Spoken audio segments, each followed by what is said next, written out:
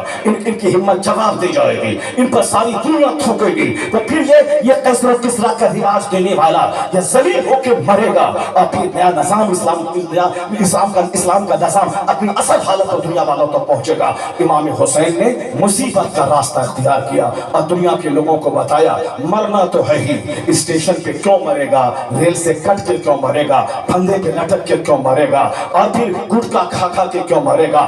حق کی خاطر مر جا, اذان دیتے دیتے مر جا, نماز پڑھتے پڑھتے مر جا, حق بات بولتے بولتے مر جا. اگر حق کی راہ میں موت آ گئی, کروڑوں سال کی زندگی سے وہ موت بہتر ہے جو اللہ کا نام لیتے ہوئے آ گئی.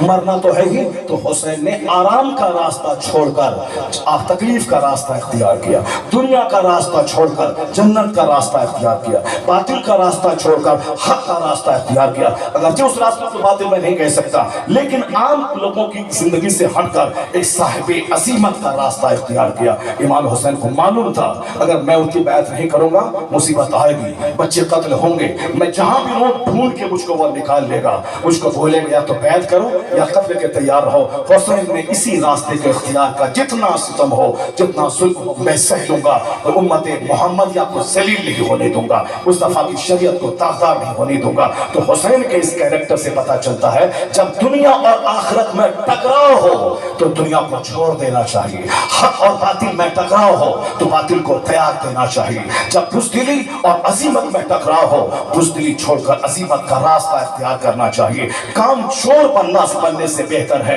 ایک دن کا بہادر بن کے مر جائے, حق بولتے بولتے مر جائے.